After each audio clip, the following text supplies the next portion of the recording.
Good morning. Good morning to all our subscribers and viewers on our YouTube channels.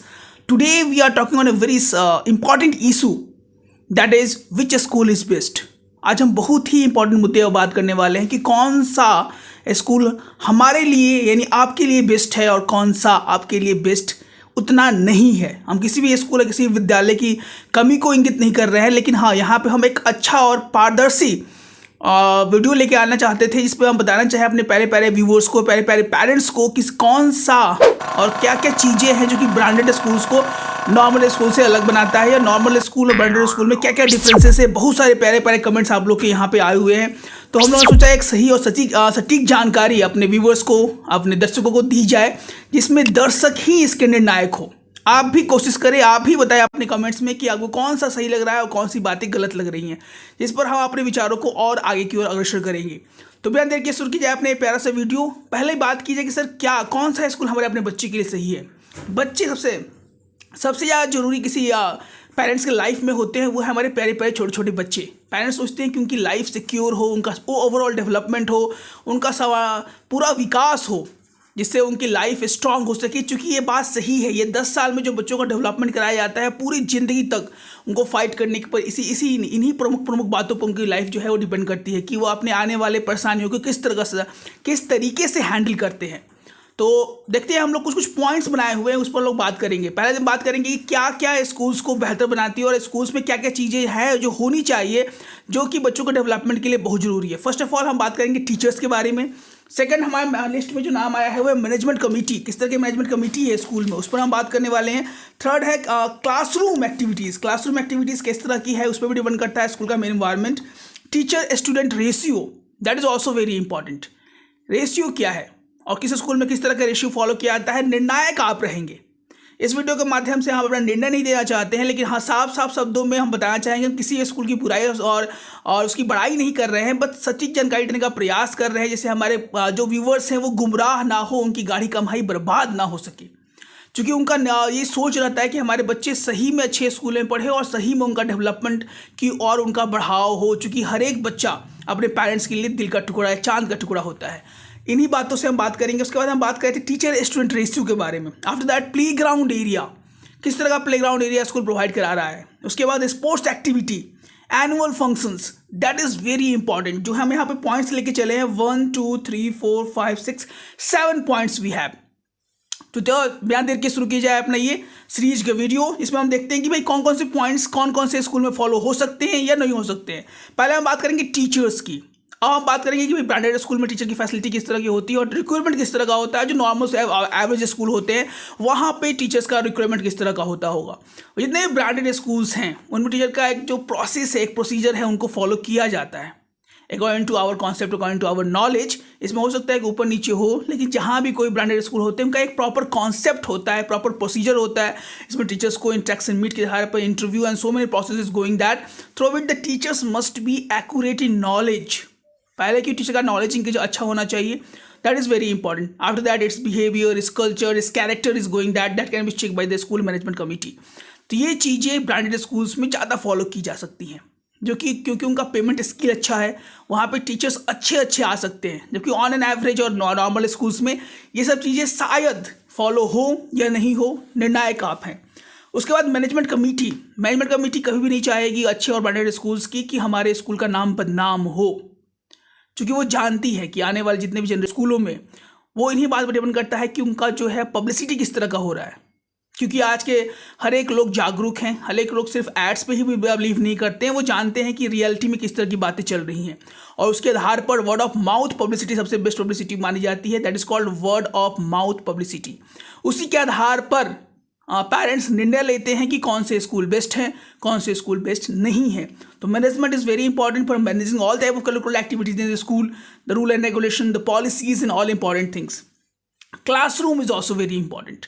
Classroom का अच्छा होना भी बच्चों के डेवलपमेंट में एक बहुत ही कारगर रोल प्ले करता है। क्लासरूम वेंटिलेटेड होना चाहिए, क्लासरूम में सही तरह की सुविधाएं होनी चाहिए, इससे बच्चे को ज़्यादा उसमें जागरूक हो, बच्चे का मन लगे, एकाग्रचित मन लग सके। शांत एरिया में क्लासरूम होना चाहिए। साइड एक्टिविटीज़ है क्लासरूम में। Nowadays we have the smart classroom all over the schools so that they can interact in very better way अगर किसी बच्चे को इंस्ट्रक्शन करवाना हो तो स्मार्ट क्लासरूम के माध्यम से सबसे ज़्यादा इंस्ट्रक्शन कराया जा सकता है। तो depend upon that a school, which school follow this और विच स्कूल कांट दैट। कौन से स्कूल फॉलो कर सकते हैं, कौन से स्कूल नहीं फॉलो कर सकते हैं, निर्णायक आप हैं। उसके बाद teacher student ratio. Teacher student ratio भी एक बहुत बड़ा रोल प्ले करता है। सपोज किसी क्लासेस रूम में 50, 60 और टीचर एक, क्या वो एलिजिबल हैं इस काम को करने के लिए? क्या वो एलिजिबल हो सकते हैं? इस बात के जागरूक और निर्णायक आप हैं। इसके बाद जो स्टैंडर्ड रेशियो माना गया है 1:30, एक टीचर पे कम से कम 20, 25, 30 बच्चे मैक्सिमम, 30 से ज़्यादा नहीं होना चाहिए क्योंकि टीचर्स अपना 100% वहाँ पे नहीं दे पाएगा। That is very important. इस बात के भी निर्णायक आप हैं कि कौन से स्कूल इसको फॉलो करते होंगे, कौन से स्कूल इसको फॉलो नहीं करते होंगे। और डिपेंड अपॉन द लास्ट में हम बहुत अच्छा एक बताएंगे पॉइंट्स। लास्ट तक जरूर चलिए, आज वीडियो के मेरे साथ चलने का कोशिश कीजिएगा। Play ground area. आज के ज़माने में बच्चे घर पे कम खेलते हैं, स्कूल वाइड एक्टिविटीज़ में जो कि एक्टिविटीज़ बेस्ड होता है वहाँ पे बच्चों को खेलने का एक चांस मिलता है, एक अवसर मिलता है। बच्चे खेलते हैं, इंटरेक्ट करते हैं, उनका फिजिकल एक्टिविटी होता है और उसके बीच में एक टीचर होते हैं जो कि उनको सुरक्षा कवच की तरह काम करते हैं, उनको निगरानी के तहत देखते रहते हैं। तो play ground area nowadays is also very important and parents need that. Parents आज के ज़माने में खोजते हैं कि कैसा प्ले ग्राउंड एरिया हो जहाँ हमारे बच्चे खेल सके, उनका विकास, फिजिकल एक्टिविटी, एक बॉन्डिंग डेवलप होता है। ऑल द प्लेयर्स, अगर आप कोई भी क्रिकेट स्पोर्ट्स एक्टिविटी देखेंगे तो जितने भी प्लेयर्स होते हैं वो फिजिकली और मेंटली दोनों स्ट्रांग होते हैं, बिकॉज फिजिकल एक्टिविटी और मेंटल एक्टिविटी हमारे प्लेइंग एरियाज पर डिपेंड करता है, ना कि वोली वीडियो गेम्स पे। आप जानते हैं कि आज के ज़माने में जो कोरोना भी आने वाला है, जो दिखाई दे रही है कल्चर, जो फेजेस दिखाई दे रही है कोरोना की, शायद हम इंडिया में भी वो अटैक करें। तो इस चीज़ों पर है कि आपका फिजिकल एक्टिविटी किस तरह से है। बच्चे आजकल ज़माने में ज़्यादा ऑनलाइन इंटरेक्ट करते हैं, तो ऑफ यानी प्ले ग्राउंड एरिया पे उनका इंटरेक्शन कैसे होता है, कैसे वो खेलते हैं, उस बातों पर भी हमारा डिपेंड करता है। स्पोर्ट्स एक्टिविटी, इंटरेक्शन होता है कि नहीं, रीजनल एक्टिविटीज़ कराई जाती हैं कि नहीं, कल्चरल मीट होता है कि नहीं, बच्चों का जोनल गेम्स होते हैं कि नहीं होते। उससे क्या होता है, बच्चों का ओवरऑल डेवलपमेंट और मोरल बूस्टअप होता है। अगर कोई बच्चा अपने स्कूल के लेवल पर ही खेलते रह जाए और उसको आगे की ओर नहीं खेलने का चांसेस मिले तो वो अपने क्वालिटीज़ को इम्प्रूव नहीं कर पाएगा। तो ये बातें हैं। अब ये आप बताएंगे, निर्णायक आप हैं कि ये स्कूल्स, कौन स्कूल्स फॉलो कर सकते हैं और कौन स्कूल्स नहीं फॉलो कर सकते हैं।